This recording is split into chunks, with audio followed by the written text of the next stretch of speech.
सुरेखा यादव जी जो पूरे भारत की ही नहीं पूरे आशिया खंड की पहली महिला लोको पायलट हैं। इस महीने के अंत में 36 साल की प्रदीर्घ सेवा के बाद में रिटायर होने जा रही हैं। उनके अपने एक्सपीरियंसेस और भारतीय रेल के साथ में उनका जो ये बहुत लंबा कार्यकाल रहा है, उस कार्यकाल के बारे में, भारतीय रेल में आने से पहले यहाँ आने की जो उनके लिए प्रेरणा थी, उसके बारे में हम उन्हीं से जानेंगे।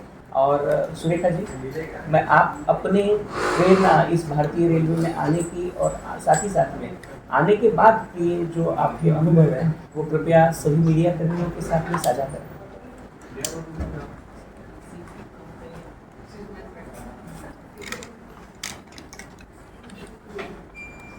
नमस्कार, मैं सुरेखा शंकर यादव, लोको पायलट में मध्य रेल मुंबई। मुझे बहुत खुशी हो रही है कि मैंने अपने 36 इयर्स सर्विस के सेफली बिताए हैं और इस महीने के 30 तारीख को मैं भारतीय रेल से अलविदा।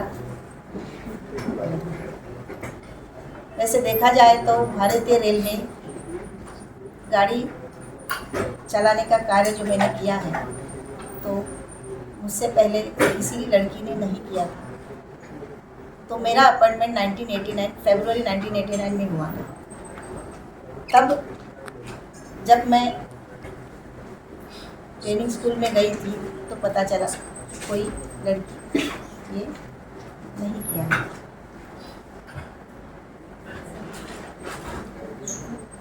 मैंने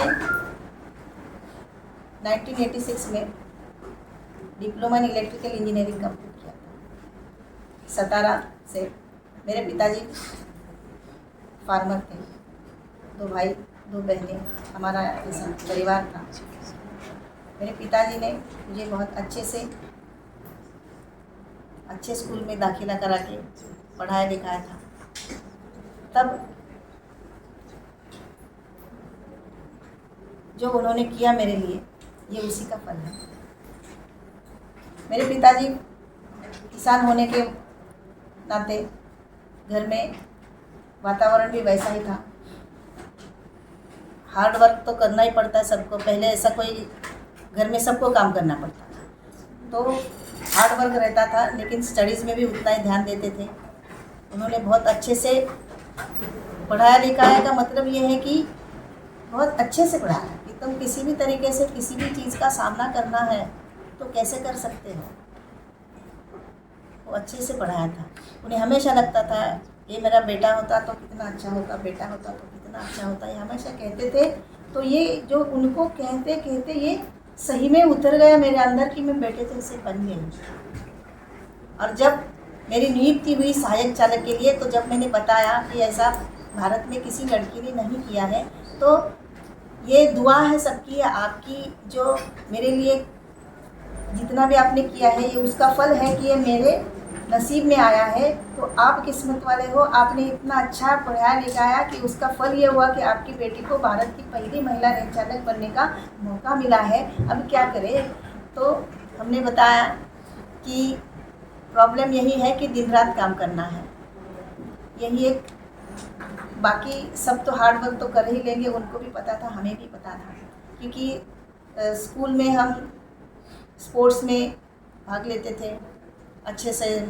खो खो था, कबड्डी था, फिर इसमें 800 मीटर्स का जो रनिंग रेसेस था उसमें भी हम पार्ट लेते थे। ऐसा करते करते सिलेक्शन होने के बाद इंडियन रेलवेज को भी एक क्वेश्चन मार्क था कि आज तक हर जगह पे देख लिया तो कोई नहीं था, एग्ज़ाम में भी कोई नहीं था और सिलेक्शन में भी कोई नहीं था। तो मुझसे पूछा गया था कि आप कर सकते हैं। मैंने कहा कि हम तो करेंगे ही, क्योंकि अगर किसी ने नहीं किया तो कहीं ना कहीं कोई ना कोई और कर ही लेगा। ऐसा नहीं कि मैं नहीं आती तो कोई और लड़की नहीं आती। सबसे बड़ी बात यह है कि वो मैं नहीं आती तो कोई नहीं आता, ऐसा कहीं नहीं है। तो अगर मौका मिला है तो छोड़ना नहीं है, ये मैंने सोच ही लिया था। लेकिन उस सोच को सब ने अच्छे से सहायता करी। मेरे कलीग्स जो थे, क्लासमेट्स थे, फिर इंस्ट्रक्टर्स थे, ऑफिसर्स थे, सब ने अच्छे से ध्यान देना चालू कर दिया कि इसको अच्छे से ट्रेनिंग कैसे दिया जाए, हर एक चीज़ को बारीकी से कैसे समझाया जाए, सेफ्टी रिगार्डिंग क्या क्या पॉइंट्स होते हैं, कैसे करना है, आपको खुद की सेफ्टी प्लस रेलवे की सेफ्टी, ये दोनों चीज़ों को कैसे ध्यान में रखा जाए, ये अच्छे से पढ़ाया था। उसके बाद सहायक चालक के रूप में मैंने कल्याण डिपो में काम किया। उसमें जो हर एक यार्ड में जितने भी यार्ड्स हैं, डीजे तब डीसी लोकोमोटिव्स थे, एसी नहीं था, तो डीसी लोकोमोटिव्स में काम किया था। अपना कल्याण से लेके जितना भी बड़ी बंदर है, ट्रॉम्बे है, वडाड़ा है, पनवेल है, वसई है, ये सब कुर्सियाँ, लोनावाला, इगतपुरी, हर जगह पे हम 24 आवर्स कभी भी आना जाना पड़ता है। उस गाड़ी का कोई वो नहीं रहता था, फिक्स्ड टाइम नहीं रहता था। हमारा खाना पीना, आना जाना, कोई भी टाइम फिक्स नहीं रहता था, ये डिफ़िकल्टी है। दूसरी बात ये है कि आपको खाने पीने का या किसी भी चीज़ का कोई भी टाइम टेबल नहीं रहता था। वक्त मिले तब खाना है, वक्त मिले तब चाय पीना या जो भी है। जब आप इंजन में चले जाएंगे तो वहाँ से आपको यार्ड वार्ड में रहते तो कहीं जाने को नहीं मिलता है, क्योंकि आपको कभी भी लाइन क्लियर दी जा सकती है। उस वक्त आपको तैयार रहना है गाड़ी स्टार्ट करने के लिए बिना किसी विलम्ब के। तो आप समझ सकते हैं, ऐसा अपन ऑफिस में ऐसा नहीं होता है। उसका परफेक्ट आपका टाइम रहता है, खाना पीना, सुबह का जो भी है, शाम को निकलना, ऐसा कुछ नहीं है। ये डिफ़िकल्टी है महिलाओं को लेके ऑफिस में, और ये फील्ड वर्क में डिफरेंट है। आप हमेशा घर से बाहर रहते हो, मतलब एक स्थित जगह नहीं रहते आपकी। हर दिन का इंजन अलग रहेगा, आपका डेस्टिनेशन अलग रहेगा, आपका साथी अलग रहेगा, आपका पीछे लोड कौन सा है अलग रहेगा, और आप घाट में जा रहे हो कि लेवल रोड पे जा रहे हो, ये भी अलग अलग रहता है। तो हर चीज़ के लिए हमें तैयार रहना पड़ता है, और कोई भी चुनौती आती है उसको उसी वक्त कम से कम समय में करेक्ट डिसीजन लेके एक्शन लेना पड़ता है। आपका थोड़ा सा भी गलत एक्शन किसी हादसे का रूप धारण कर सकता है, ये सबसे बड़ी बात है। तो वी मस्ट बी हमको उसी वक्त उस जगह पे रहना चाहिए कि हम क्या कर रहे हैं। इसीलिए ये बहुत रिस्पॉन्सिबल काम है। रेस्पेक्ट तो है लेकिन रेस्पॉन्स भी है कि हम किसी चीज़ को किस तरीके का रेस्पॉन्स देते हैं। फॉर एग्जांपल एसीपी होता है तो उस वक्त क्या करना है, चेन पुलिंग होता है, ये तो बिना वजह से करना नहीं चाहिए, लेकिन कर देते हैं तो हमको उसको सॉल्व करना पड़ता है। दूसरी बात यह है कि ट्रेसपासर्स कितना भी एफओपी होने दो वो आ ही जाते हैं, तो वो कम हो जाए तो अच्छा हो जाएगा, क्योंकि उसका इफेक्ट हमारे ऊपर बहुत ज़्यादा होता है, लेकिन हम कुछ कर नहीं सकते, वो फेस करना ही पड़ता है। दूसरा बात यह है कि रेड सिग्नल हमारे लिए बहुत इम्पॉर्टेंट रहता है, क्योंकि रेड सिग्नल के पहले गाड़ी को खड़ा करना सबसे बड़ी बात है, क्योंकि उसको पार करके आगे किसी भी तरीके का हादसा हो सकता है। ये चीज़ें हमको बहुत स्ट्रिक्टली फॉलो करनी पड़ती है। तो इस तरीके से हर एक लोको पायलट हो, चाहे गुड्स हो, मेल हो, सबअर्बन में हो या वंदे भारत हो, कोई भी चीज़ हो, ये सब फॉलो करना पड़ता है। तो इसलिए हेल्थ से कंसर्न हमको बहुत नियमित रूप से हमारी हेल्थ की तरफ ध्यान देना पड़ता है कि अनवांटेड चीज़ को फेस करने के लिए रेडी रहना पड़ता है। तो गुड्स ड्राइवर में काम मैंने 96 से लेके 99 तक किया था, वो भी यही डिवीज़न में अपना कल्याण ही हेडक्वार्टर था। नेक्स्ट प्रमोशन मेरा ये था मोटरमैन का। 1999 में ट्रेनिंग चालू हुआ। जब ट्रेनिंग चालू हुआ तो अच्छे से ट्रेनिंग लिया था। सबअर्बन ट्रेन डीसी था, तभी डीसी था, लोकल डीसी थे, और उसका ट्रेनिंग होने के बाद मैंने 14 अप्रैल 2000 को पहली लोकल चलाई थी, डोंबिवली लोकल थी। बहुत भीड़ थी, सब देख रहे थे, क्योंकि भारत में मुंबई की तो लाइफलाइन है, इसको एक महिला चलाएगी, ये बहुत बड़ी बात थी। लेकिन इसमें जो है हमने गाड़ी तो चलाई, ये हमें बहुत अच्छे से पढ़ाया था, सिखाया था, हमने ऑब्जर्व करके सब अपनाया था, क्योंकि मुझे ये करना था। मैं नौकरी करके नहीं किया था, मेरा बहुत इसमें मेरा पूरा सेक्रीफाइस किया था कि मुझे ये करना है। अब कोई भी चीज़ जब आपको लगता है कि मुझे ये करनी है तो लोग कर ही लेते हैं। ये पैशन नहीं बोल सकते हम, लेकिन ये रेस्पेक्ट था मेरी जॉब की तरफ से। I respected my job always, I like it, I respected it, and बहुत अच्छे से किया मैंने। सबका साथ मिला उसमें, मुझे सबकी दुआ है मुझे। और मैं भारतीय रेल की बहुत धन्यवाद देती हूँ कि मुझे ये मौका दिया और सभी गाड़ियों को संचालन चलाने के लिए मौका मिला। उसके बाद जो है सुरेखा जी, जैसे आपने अभी बताया कि जब आपने शुरुआत की तो आपके बगैर कोई और आ सकता था, लेकिन जब आपने शुरुआत की तो आप सभी महिलाओं की प्रेरणा बनी। उसके बाद में रेलवे के हर आयाम में महिलाओं ने अपना कर्तव्य दिखाया है, अपना लोहा मनवाया है, और साथ ही साथ में जैसे अगर हम बात करें तो महिलाएं मध्य रेलवे पे 115 महिलाएं हैं जो अलग अलग जगहों पे लोको पायलट के रूप में कार्यरत है। इसी के साथ साथ में मैं आपसे जानना चाहूँगा कि आने के एक बार आपने जॉब में आने के बाद के अपने जो अनुभव है वो साझा किए।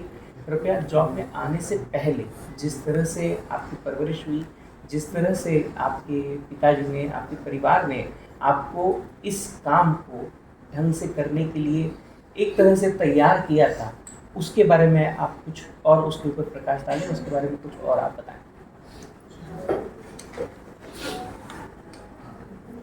मेरे माता पिता ने अच्छे से शिक्षा दिया, सब अच्छा हुआ और जॉब लगने के बाद मेरी शादी हुई। श्री शंकर यादव मेरे पति का नाम है।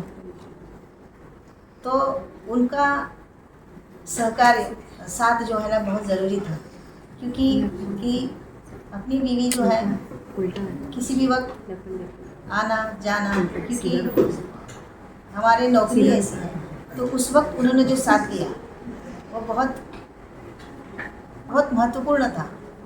और उनको भी बहुत अच्छा लगता था कि मैं इसका साथ दे रहा हूँ।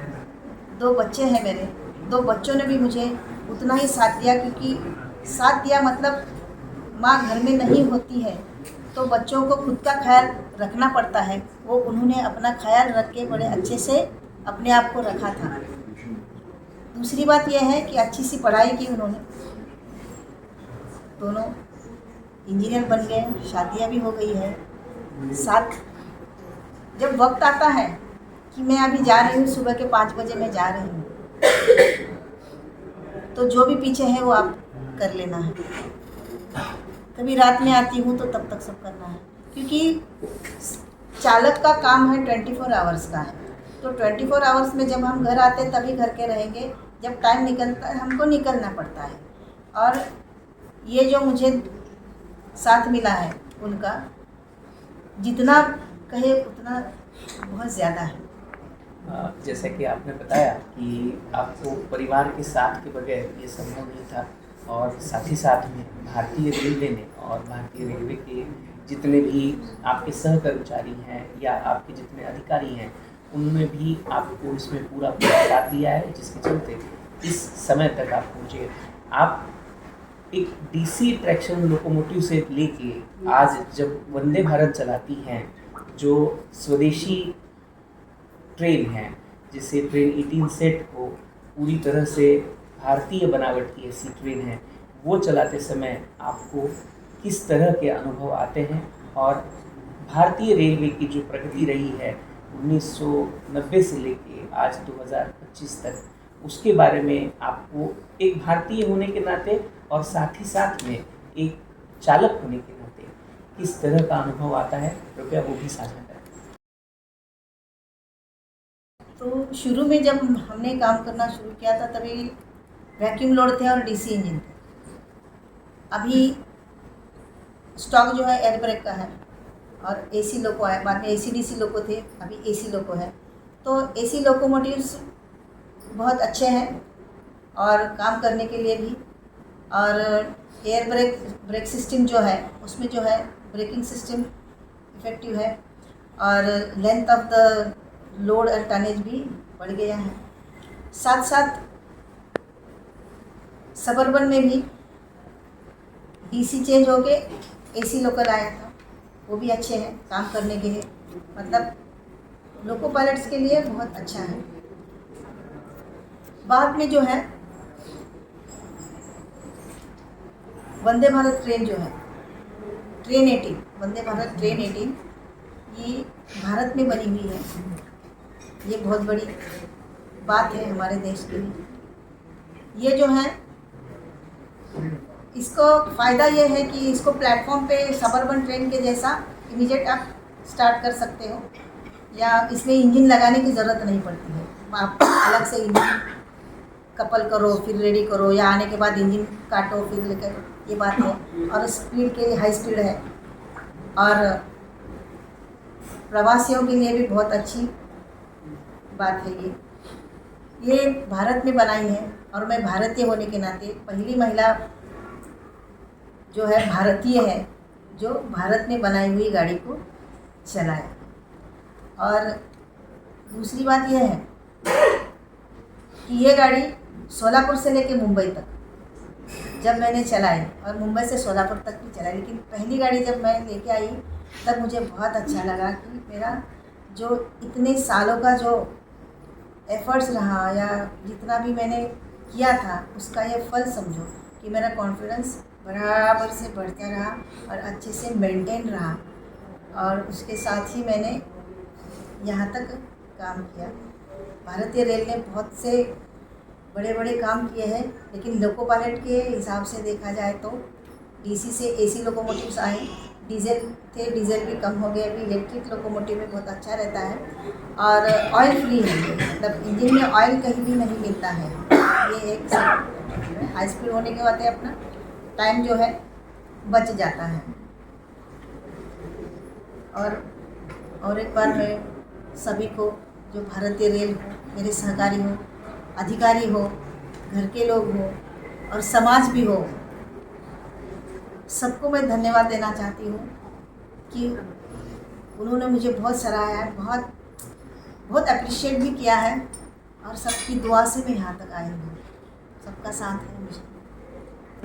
आपका बहुत प्रतीक अनुभव रहा है 36 साल का। आपने राजधानी से लेकर के और नॉर्मल लोगों से लेके और लोकल की मोटर तक चलाई है, मोटर में नहीं। रिटायरमेंट के बाद आपका क्या प्लान है? क्या आपको लगता नहीं है कि रेलवे भी आपसे एक्सपेक्ट करेगा और देश भी आपसे एक्सपेक्ट करेगा कि आपके इस प्रतीक अनुभव का लाभ आपके रिटायरमेंट के बाद भी मिलता रहे? वैसे तो मैंने अभी कुछ सोचा नहीं, क्योंकि देखा जाए तो घर में भी बहुत काम है। मैं घर में भी रह सकती हूँ, मैं गाँव में जा सकती हूँ, और मतलब अभी तक तो 30 तारीख तक मैं सोचा नहीं है, प्री प्लान भी कुछ भी नहीं है। ज़्यादा करके मैं घर में रहना पसंद करूँगी, बाद में तय करूँगी। मैम, जब आपकी शादी हो गई थी और जिस तरह से आप ड्यूटी करते थे, तो बच्चे होने के बाद आप डे नाइट ड्यूटी करते, तो घर को कैसे मैनेज करते थे आप? बच्चे छोटे थे उस समय और इतना फ़ोन कॉल्स भी नहीं हुआ करते थे 90 के दशक में, तो घर में कैसे मैनेज करती थी आप? घर में रहते थे, कभी बच्चों को माँ के पास रखते थे, कभी किसी को टाइम रहता वो यहाँ आके रहते थे। जब तक स्कूल नहीं जाते थे तो ऐसे किया था। स्कूल जाने के बाद घर में कोई न कोई रहता था। इसी में एक और वैसा ही सवाल है कि जब आप पहली मर्तबा जब ड्यूटी पे आई और धीरे धीरे ड्यूटी करने लगी, तो उस ज़माने में इतनी फ्रिक्वेंसी नहीं थी कि लोग एक दूसरे से कनेक्ट रहते थे। कभी कोई ऐसी सिचुएशन आई कि आपको डर लगा हो या किसी का भय हुआ हो कि मैं नाइट में कैसे जाऊंगी, क्योंकि आप महिला थी एक, तो महिला होने के नाते कभी आपको ऐसा डर लगा कि मैं नाइट कर रही हूँ या बॉम्बे से बाहर हूँ, अपने परिवार से दूर हूँ, तो वैसे में कौन लोग आपके सहयोगी थे? नहीं, डर मतलब क्या है, डर तो रहता है, ऐसे भी जाओ बाहर तो डर लगेगा, बराबर है। तो वही मैंने बोला कि मेरे सहकारी जो थे वो ध्यान रखते थे। ये अप्रैल में कभी रात में जाता रहता था तो कोई ना कोई मेरे साथ में आता था की तू नको मी येतो, म्हणजे असं वेळच असेल तर तेव्हा फोन बिन नव्हते, no phone nothing, but they were know at so time, मतलब इतने बजे आएगी, कोई ना कोई रहेगा साथ में, उधर से उधर तक साथ में रहते। मैडम, ड्यूटी के पीरियड में जब भी आप जैसे ड्यूटी पर रहते हो तो कभी क्रॉसिंग होती है, एक्सीडेंट होता है, ऐसे समय में आपके साथ में ऐसी कोई घटना घटी हो? घटी ना, और उससे आप जो कुछ, ये तो मुंबई में ट्रेसपासिंग तो होते ही रहता है। हमारे गाड़ी के नीचे भी लोग आए हैं, उनका हो चुका है ये सब, लेकिन उसे हम कुछ नहीं कर सकते। इसे भी पहले बोला कि ट्रेसपासिंग नहीं होना चाहिए, हमें बहुत तकलीफ होती है। हम कितना भी विसिल बजाए तो प्लेटफॉर्म से बाजू नहीं हटते हैं, कान में लगाते हैं, ऐसे ही बात करते हैं। वो फुटओवर ब्रिज है, कभी इधर गाड़ी पकड़ने के लिए भागते हैं, और फिर ऐसा होता है तो क्या करें, हो जाता है। तो उसके लिए एक प्रोसीजर है, जो भी है हमको फॉलो करना पड़ता है। ट्रेन मैनेजर को बता के, अगर स्टेशन सेक्शन में तो स्टेशन स्टाफ है, सेक्शन में है तो फिर कोई PWI के लोग रहते हैं, ट्रेन मैनेजर या पब्लिक से भी हम सहायता लेते हैं, और जो भी प्रोसीजर के हिसाब से जो मेमो देना है या मेडिकल हेल्प देना है या क्या करना है, ये होता है। मैम, इंडियन रेलवे वैसे तो बहुत बड़ा है और बहुत सारे लोग इसमें काम करते हैं, लेकिन महिलाओं की जो तादाद है, जैसे लोको पायलट को लेके बहुत कम है। वो लड़कियां जो इस वक्त 12th और या ग्रेजुएशन कर रही है, उनसे क्या आह्वान करेंगी कि वो कैसे इस फील्ड में आए? फील्ड में आने की प्रोसीजर जो है रेलवे की तरफ से आता है, इश्तिहार आता है या ऑनलाइन आता है, तो उसकी जो भी रिक्वायरमेंट्स है उसके हिसाब से करना है। लेकिन काम करना, सिलेक्शन होना तो ठीक है, लेकिन काम करने के लिए आपको बहुत सपोर्ट चाहिए, खुद का, फैमिली का, और समाज के बारे में तो मैं नहीं कह सकती कि समाज, लोग क्या कहेंगे, ये सबसे बड़ी प्रॉब्लम है। यस। घर से भी हम कहते हैं, लेकिन लड़कियों के ऐसे काम करने के लिए 100% कोई भी तैयार नहीं होता है, यस। क्योंकि डर है लोगों के मन में, और वातावरण भी ऐसे है। मैं ऐसा नहीं कह सकती 100% everything is fine and okay, but I got everything in this way is my, we can say my goodness, I think so. I am very fortunate I get everything like this, but each and every will get like this means मैं किसी को डरा नहीं रही हूँ। और होने को तो कुछ भी हो सकता है, घर में भी होता है, घर में भी एक्सीडेंट होता है, घर में भी हादसे होते रहते हैं, इसीलिए डरना नहीं है। दूसरी बात मैं हमेशा मन में रखती हूँ, आज भी रखती हूँ, मौत तो एक ही दिन आनी है, रोज़ नहीं आती, तो एक दिन आनी है, अभी भी आएगी, तो डरना क्या है उसका। मैम, आपके पूरे जर्नी में कोई ऐसा एक व्यक्ति अगर वो सपोर्ट ना करता या वो ना होता तो आप इतनी जर्नी तय नहीं कर पाती, वो कौन व्यक्ति होगा? किसी एक का नहीं है, सबका साथ है हर जगह पे। मैंने पहले से बताया, एक को लेके कुछ नहीं होता, लेकिन सबसे ज़्यादा मैं बताऊँ, मेरे पिताजी नहीं होते थे। आपने जैसे ये ट्रेसपासिंग वाली बात कही है, और कौन सी ऐसी चीज़ें हैं which can be easily done away with, मतलब बिना मतलब का सरदर्द है, आप उसे पॉइंट आउट करना चाहिए? हाँ, वो तो कहना, वो फुटओवर ब्रिज यूज़ करना है जो भी है, और आपको लेट हो रहा है तो आपको जल्दी निकलना है, नहीं निकले ठीक है, लेकिन थोड़ा सा आपको सोचना चाहिए कि मेरे बाद मेरे घर वालों का क्या। आप मतलब हैंडीकैप हो सकते हैं या कुछ भी हो सकता है, आपके पास आपका कुछ नहीं है, तो आपके पेरेंट्स या घर वालों को पता भी नहीं चलेगा कि आप कहाँ हो। लेकिन फिर भी 1000 तो कम से कम मुंबई में रोज के हो ही जाते हैं, रन ओवर होता है। ऐसे ही और अननेसेसरी कोई आपको चैलेंजेस लगे हैं कि बहुत इजीली इसे सॉल्व किया जा सकता है सिस्टम में, या मतलब जैसे आप बोल रहे हो ट्रेसपासिंग हो जाता है, इसको रोका जा सकता है, और ऐसी कोई चीज़ें हैं जो आप सोचते हो कि इसको किया जा सकता है बट इसे भी? चेन पुलिंग है, ACP होता है ना, तो देखो कोई ड्यू रीज़न है तो करो, इसीलिए तो लगाया है कि किसी को खतरा है, कोई पेशेंट है या किसी को अटैक आया है, किसी को मारामारी हुआ है, चोरी हुआ है, किसी को मार रहे हैं, और भी कुछ ऐसा है, कुछ अनयूजुअल रखा हुआ है, तो करो तो ठीक है, तो उसको सॉल्व किया जाता है। लेकिन जब बिना किसी मतलब के चेन पुलिंग होता है तो 10 मिनट का टाइम निकल जाता है, आगे पीछे की सभी गाड़ियाँ, और हो सकता है उसमें किसी की इमरजेंसी है, उसको जाना है, तो ये नहीं किया जाए। मैम, एक आखिरी प्रश्न, जब 2023 में अपने वंदे भारत चलाई, हाँ। तो मेरा अनुभव कैसा था? आपको कैसे पता चला मुझे वंदे भारत चलाना है? पता नहीं, एक दिन पहले हमको समझता है, कल डिटेल आता है कि कल आपका कौन सा गाड़ी है। तो आपकी अंदर से खुशी क्या थी आज मैं वंदे भारत चलाने वाला हूँ? खुशी, वो खुशी का स्टेज नहीं है, ये रेस्पॉन्सिबिलिटी है, हमको गाड़ी को सेफ लेके जाना है।